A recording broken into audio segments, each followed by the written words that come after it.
네, 이런 분위기 속에서 민주당과 정의당은 이태원 참사 진상 규명을 위한 국정조사 요구서를 야당 단독으로 제출하기도 했습니다. 네, 국회 운영위의 내년도 대통령실 예산안 심사에선 어제에 이어 이태원 참사 책임론과 현안을 두고 여야 공방이 이어지고 있습니다.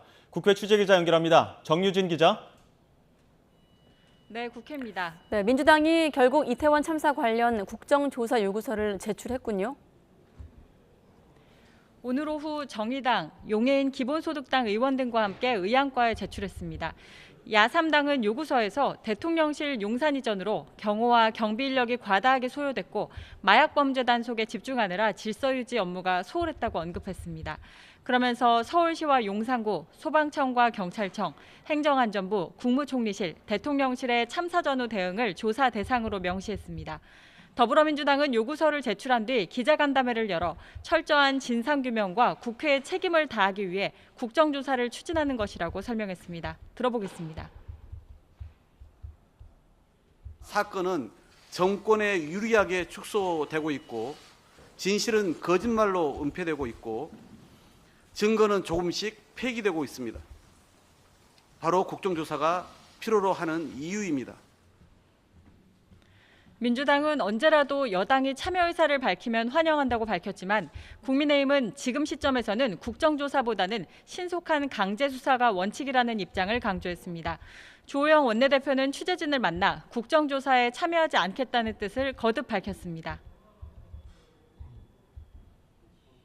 강제력이 없는 국정조사는 수사에 지장을 주고 정쟁만 일으킬 뿐이다. 그런 입장입니다. 그래서 저희들은 국정조사 요구에 응하지 않을 계획이고. 야당은 내일 본회의에서 국정조사 요구서를 보고한 뒤 오는 24일 예정된 다음 본회의에서 통과시킨다는 방침입니다. 국정조사 요구서가 제출되면 김진표 국회의장이 본회의에서 보고하고 과반이 동의하면 통과되는데 민주당은 169석, 과반 의석을 점하고 있어서 단독 처리도 가능합니다. 이번 이태원 국정조사가 시행되면 지난 2016년 국정농단 사태 이후 6년 만입니다. 국정조사 요구서가 본회의에 보고된 뒤에는 국회의장이 교섭단체 대표와 협의해 특위를 구성할 수 있습니다. 국정조사 참여를 거부하는 교섭단체는 제외할 수 있는데 국민의힘이 현재 기조대로 국정조사에 불참할 경우 야당 견제가 힘들기 때문에 24일 본회의 전까지 어떤 결정을 내릴지 주목됩니다. 이런 가운데 여야 지도부는 오늘 각각 이태원 참사 현장을 방문하는데요.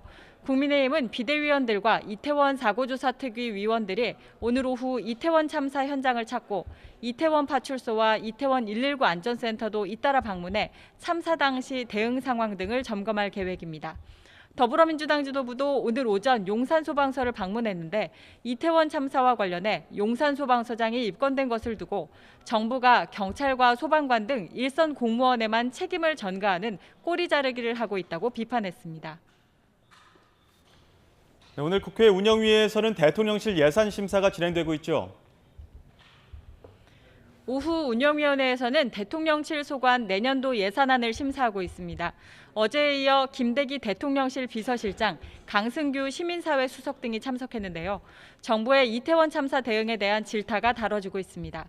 특히 민주당 의원들은 부실한 정부 대응과 함께 재난관리 책임자들이 사퇴 의사를 밝히지 않은 점 등을 지적하고 있고 여당 의원들은 유가족 심리를 상담할 관리 지원 체계가 명확하지 않다면서 사고 예방과 수습을 위한 질의에 집중했습니다. 또 어제 이태원 참사 질의를 듣는 과정에서 강승규 시민사회 수석과 김은혜 홍보수석이 주고받은 웃기고 있네 메모를 두고도 야당 의원들의 질타가 이어졌는데요. 박영순 의원 등 민주당 소속 의원들은 국회법이 정한 대로 국회 모욕죄로 고발하고 처벌해야 한다고 주장했습니다. 이 밖에도 대통령실 이전 비용 등을 두고 여야 공방이 진행 중입니다. 지금까지 국회에서 YTN 정유진입니다.